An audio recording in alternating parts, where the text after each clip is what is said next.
Hey, thanks for stopping by the channel. As always, make sure you're subscribed. Check out the bell icon to just make sure you're getting notifications if you are subscribed. Once again, starting to see a lot of weird types of shadow banning, people getting dropped off that were subscribers are telling me. Again, what happened? And I don't have an answer other than to say that YouTube is doing what YouTube has done well for quite a while. So what's the topic of this video? We're going to talk a little bit about, now keep in mind, two things are happening here with what I'm about to say.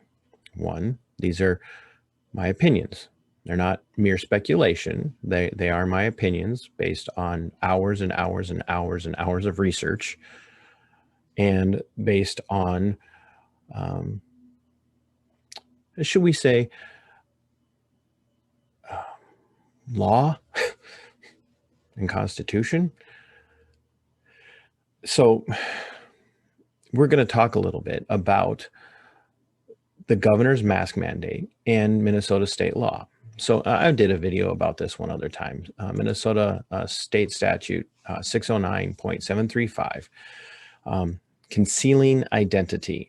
A person whose identity is concealed by the person in a public place by means of a robe, mask, or other disguise, unless based on religious beliefs or incidental to amusement, entertainment, protection from weather, or medical treatment, is guilty of a misdemeanor. Now, let's make sure we understand something here.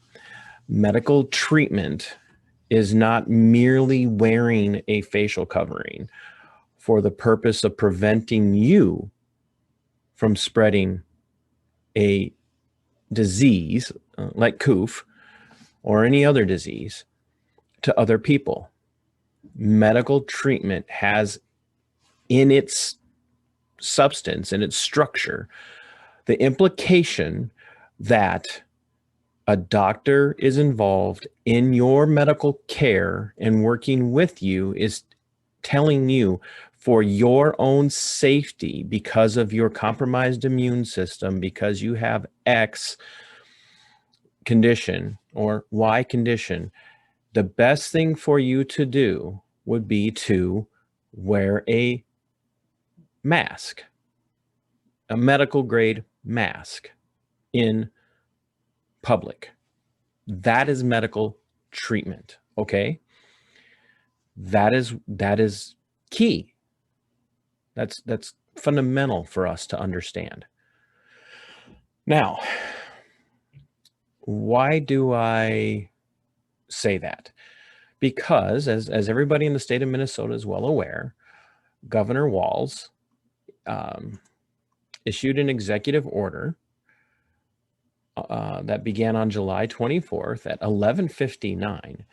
And it reads as this. It says, beginning on Friday, July 24th, 2020 at 11:59 p.m., Minnesotans must wear a face covering in indoor businesses and indoor public settings as described in this order, and the related industry guidance available at the Stay Safe Minnesota website, as well as any other guidance referenced in this order. Workers must also wear face coverings outdoors when it is not possible to maintain social distancing.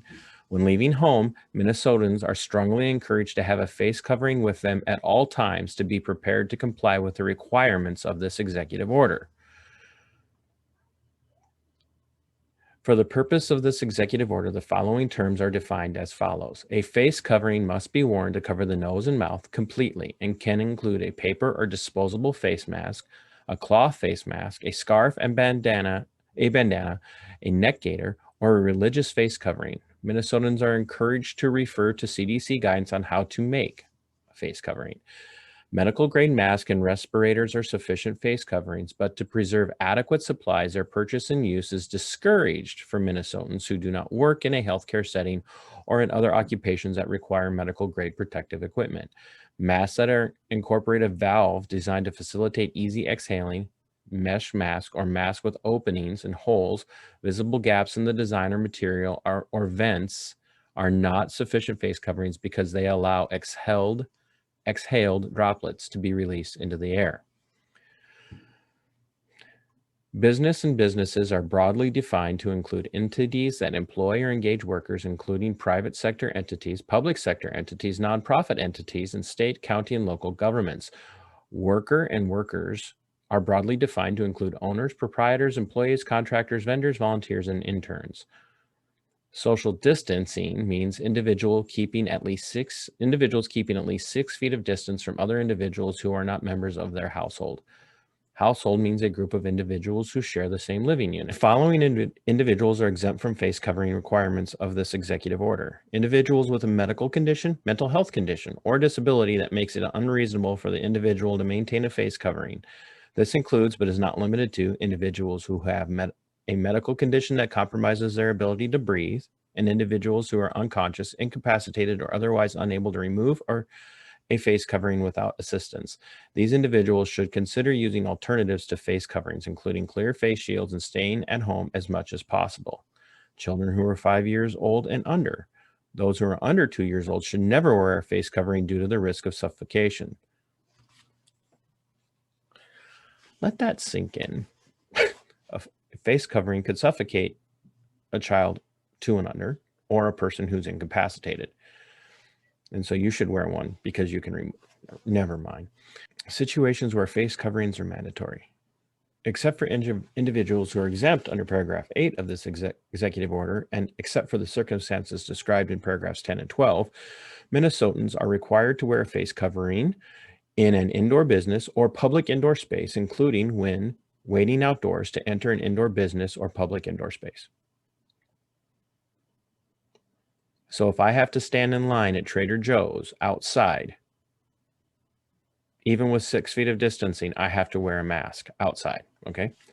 Here's one that, while communicating with an individual who is deaf or hard of hearing or has a disability, medical condition, or mental health condition that makes communications with that individual while wearing a face covering difficult. This goes back to the individual that I saw kick out a man and his son who had special needs out of a store in the Rochester, Minnesota area not too long ago. Imagine that. Here's where this executive order starts to get a little hairy. Relationship with other law. Wearing a face covering in compliance with this executive order or local ordinances, rules, or orders is not a violation of Minnesota Statute 2019, Section 609.735. And I have read 609.735. Here's the enforcement aspect. I urge all Minnesotans to voluntarily comply with this executive order. Individual violations. Any individual who willfully violates this executive order is guilty of a petty misdemeanor and upon conviction must be punished, must be punished. So the governor of Minnesota just created a law with a penalty. Listen to this again. Any individual who willfully violates this executive order is guilty of a petty misdemeanor and upon conviction must be punished by a fine. Must be. Not to mention, who willfully violates this executive order is guilty. Guilty. You are guilty if you willfully violate this. Now, fine not to exceed $100. This does not apply to children younger than 14 years old or students 14 years old and older who are enrolled in a school or higher education institution. Okay, yada, yada, yada. Here's the other aspect. Business compliance with this executive order. As provided in paragraph 13 through 15 of this executive order, a business is compliant with this executive order if their workers are wearing face coverings. Okay, right, fine, I get that. But any business owner or manager or supervisor who fails to comply with this executive order is guilty of a misdemeanor and upon conviction must be punished by a fine not to exceed $1,000 or by imprisonment for not more than 90 days. In addition to these criminal penalties, the Attorney General, as well as city and county attorneys, may seek any civil relief available pursuant to Minnesota Statute 209 or 2019, Section 8.31.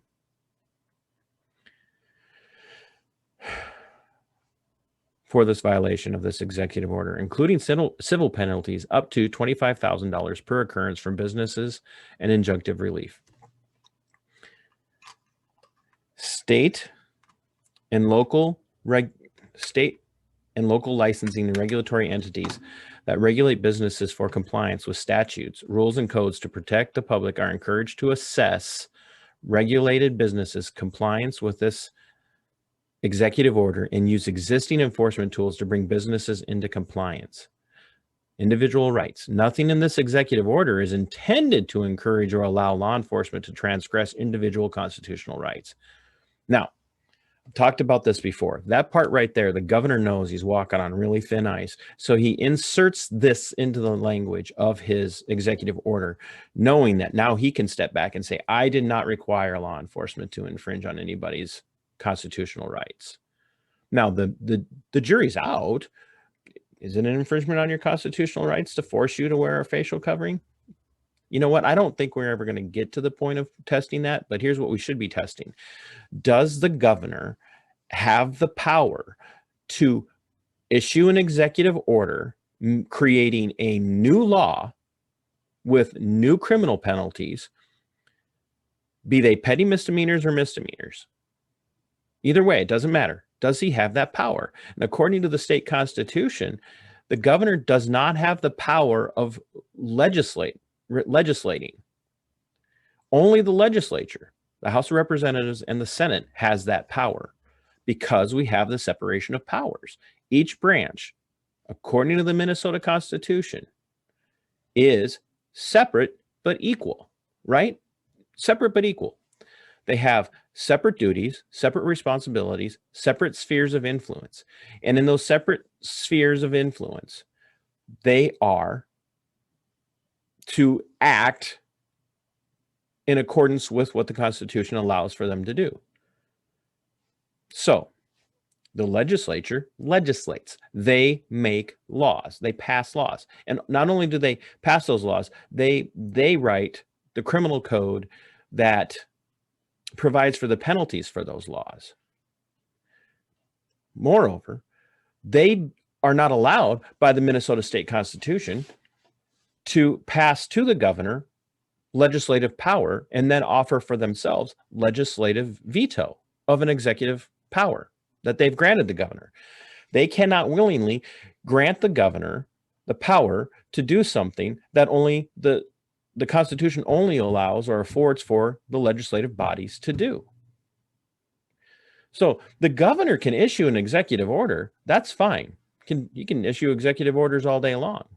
And as Catherine Henry would argue, and rightly so, and others would argue, rightly so, if the governor wants to issue executive orders to the administration or to state offices, he can do that. He can do that. But he cannot legislate. And that's what he's done. He's created a law. Worse, he's also violated the law by saying that his law supersedes, basically, a law that's actually in the statutes. Think about that.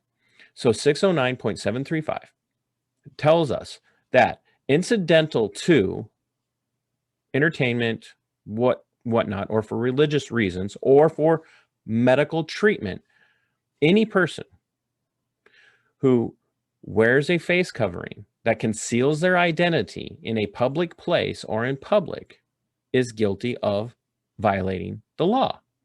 They've violated the law. It doesn't say if you wear a face covering to rob a bank. It doesn't say if you wear a face covering to commit armed robbery at a gas station or a liquor store. It says to wear a face covering. So the irony of this is, you think about this. If you walked a year ago today, if you walked into a bank with a gun on your hip and a mask over your face, you were going to go to jail. You were going to jail. If you walked in clearly carrying a firearm, not brandishing it, but just carrying it, you walked into a bank and you had that gun on your hip and you had a facial covering on, they're calling the cops, you're going to jail. Now, you may get out, but you're going to jail. What are you doing here? I just came to withdraw some money. Well, you can't be wearing a mask in public, sir. You can't wear a mask in public. It's against the law. Well, yeah, but I just wanted to. No, sir, you can't do that. You cannot do. You're under arrest. You're going to be investigated for attempted robbery or something. Like, I'm making that part up, but you know what I mean. So now, if I walk into a bank with a gun on my hip and I'm not wearing a mask, I can be charged with a crime. Which is it, Gov?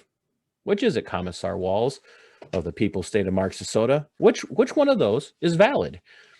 And since when do you, as the governor, get to basically veto an existing law that's already been signed into law?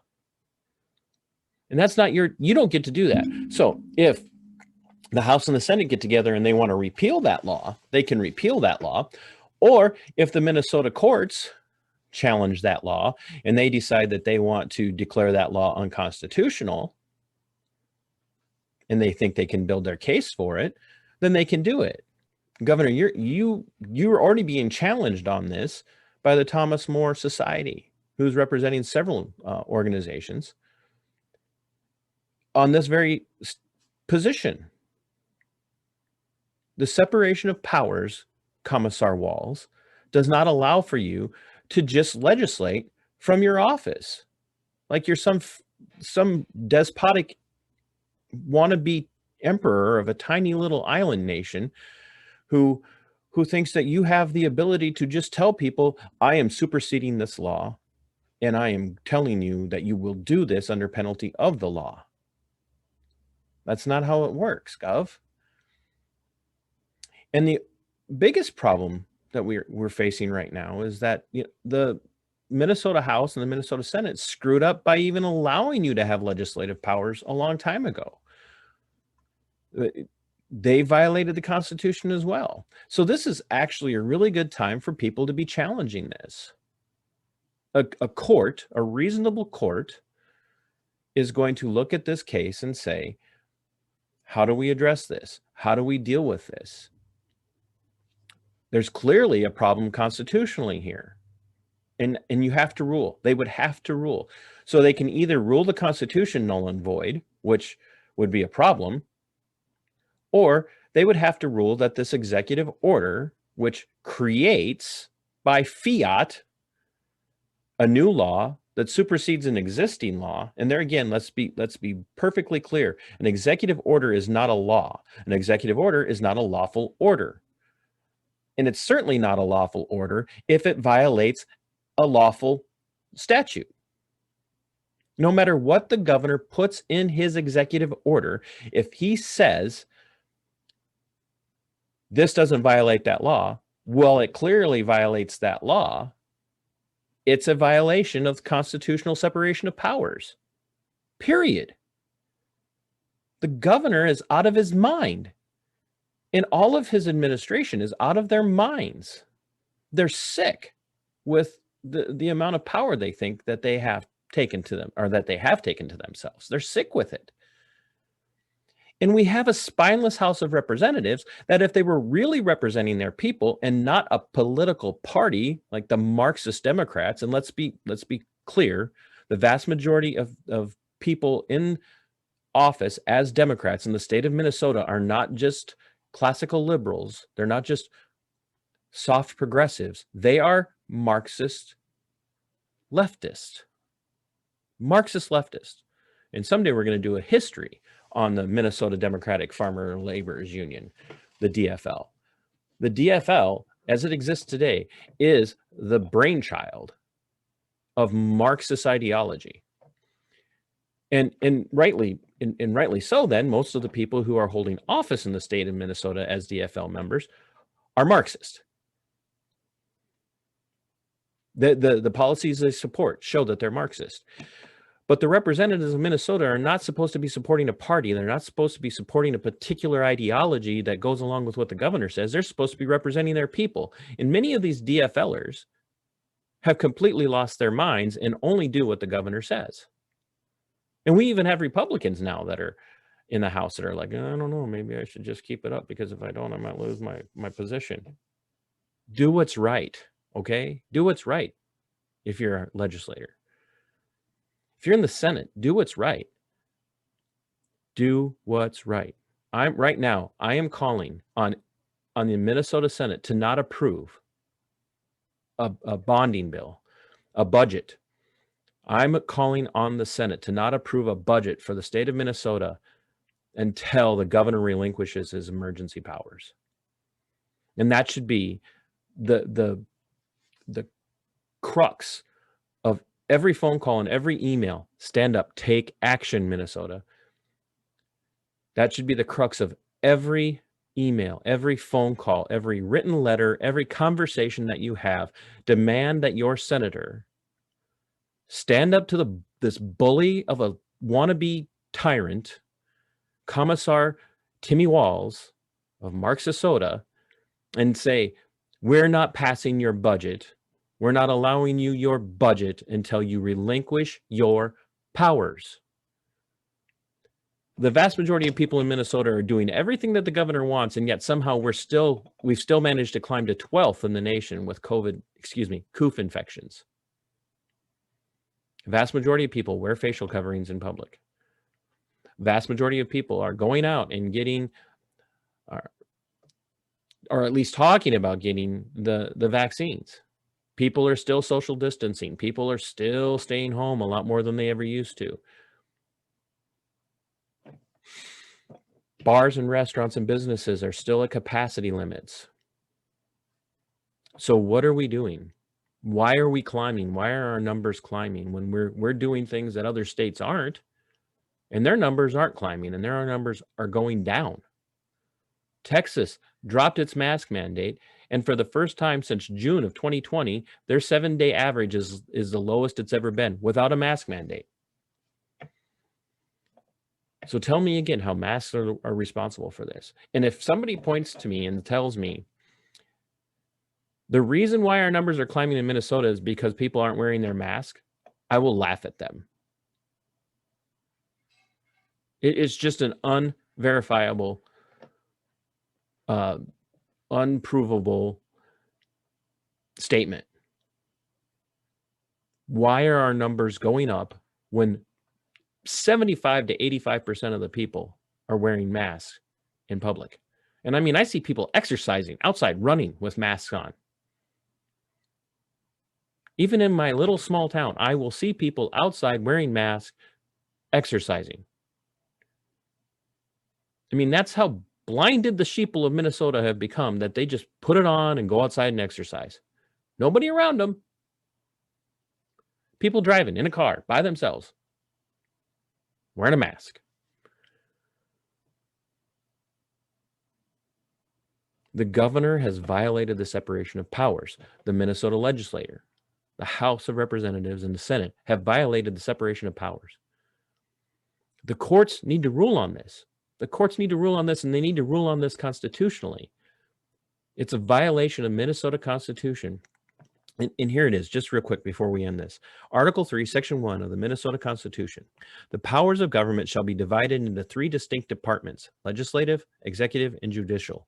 No person or persons belonging to or constituting one of these departments shall exercise any of the powers properly belonging to either of the others, except in the instances expressly provided in this Constitution. And the Constitution does not provide for the governor to ever make a law. Because when a governor issues an executive order, it's not a law. It's not a law. It's an executive order. It's unenforceable. It's unenforceable.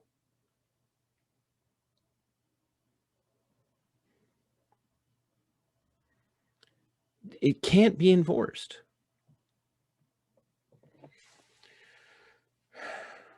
The courts should do the right thing. They have to do the right thing. And I just wish the Minnesota populace, the people of the people state of Marxisota would just wake up and just stop blindly following and being afraid. They're afraid of everything. They're afraid of the COOF. They're afraid they're going to go to jail. They're afraid. I mean, they're just terrified. I literally had a guy tell me, I'm afraid that if I don't wear a facial covering when I go into the local hardware store, that I'm going to get arrested. I'm going to get a ticket, and I don't want to be a criminal. Is that how we want to live, people? Once again, I am calling on the Minnesota State Senate to refuse to pass a budget. Shut the state down. Shut it down. If the governor doesn't start relinquishing his unconstitutional executive orders, they should be declared null and void. They're not lawful according to the Constitution of the state of Minnesota. And it's not lawful for the legislator to give legislative powers to the executive authority. Period. If we wanted a mask mandate, we could make it a law, but the House could not get that passed. They couldn't get it passed. It got shut down when they tried. Even after almost a year of the coup, they still couldn't get it passed. It's time for this to end. Till next time, Sic Semper Tyrannis.